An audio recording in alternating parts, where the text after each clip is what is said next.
Well, let's see if this little stand works as we pour this box of bees that were swarm into a wooden box.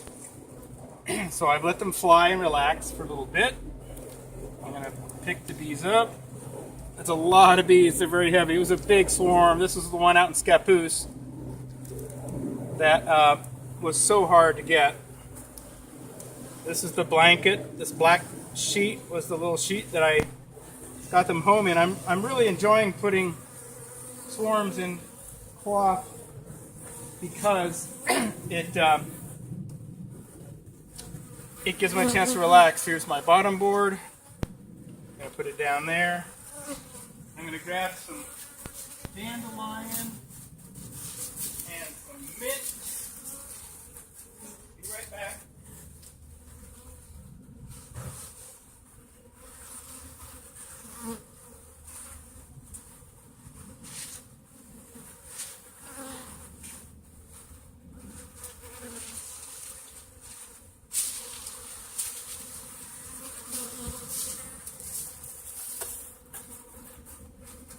Right, I'm back with some mint and grasses and lemon balm. If I had some rhubarb leaves that were ready to pluck, I'd do that as well. I'm just spreading this around on the bottom. Then I get my 10 frames ready.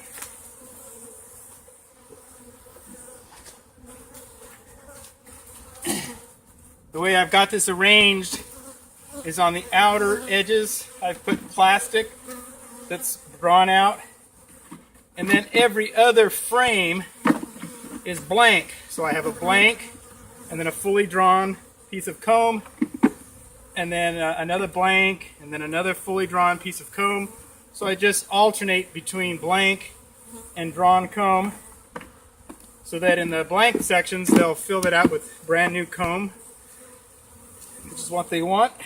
I'm going to squeeze all the frames to the center so that if there's any gap between the 10 frames and the box, the gaps are in the outside corners, not between the frames. I'm almost ready to pour. I just need this sheet, this little cloth that I'm going to put over it after I've poured the bees to help push them down into the hive, followed by the propolis trap and then the outer cover. So here we go with the bees. Here's the fun part.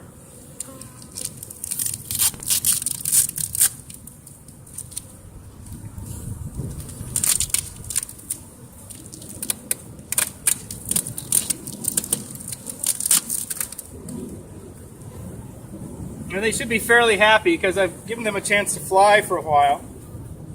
I'll point this towards you so you can see what's going to go on. Most of the bees have clustered to the top.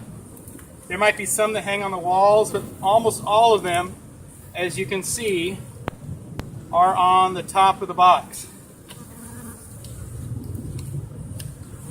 We carefully open up all 4 flaps. I'm going to remove the twigs. Sometimes you've got a branch in there, like if you've clipped a swarm and settled the branch into the box, you'll have a big branch. You can always lay the branch on the frames.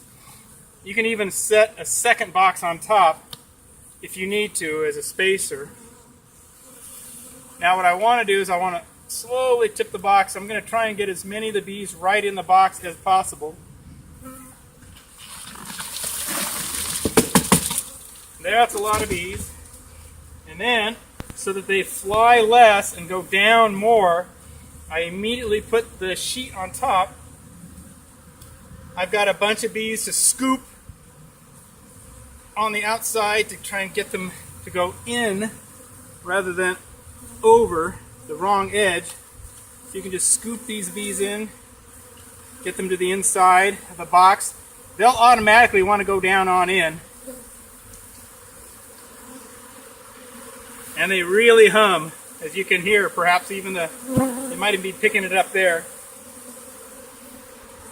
As usual, I've got a few crawling up my legs, but all you got to do is either do the smart thing and cuff them, or just guide them out. They don't want to sting you; they're just kind of wandering around. They just got a little lost.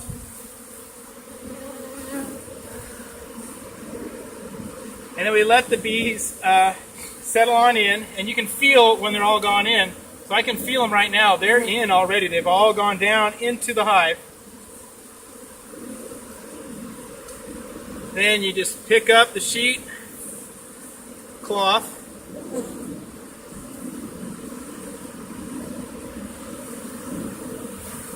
flick the loose bees off the sheet,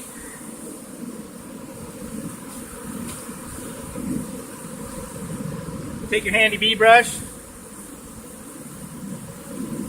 get a few more girls to go in there. It's right around dusk. It's a little after 8 o'clock on May the 10th or thereabouts. So soon it'll be dark. And it's my preference to do this just before dark because they will be spending the night here, and in spending the night here, the odds of them accepting this as their home will be way increased rather than refusing it and moving on to somewhere else. I get them off the top. Here we go. Then I do this gentle landing. I don't just smash the plastic on, but slowly. And this plastic is really light, so the odds of crushing many bees is really, really low. Just gently get them down there. Give them a chance to not get crushed. You can always use your hive tool to sort of chase out the ill-informed. Nice and slowly and gently, so you don't kill them, but you just clear the space. That's looking good. Now, because we've got a bunch of bees that wander on top as well, we've got one more sweep. Get your cover ready.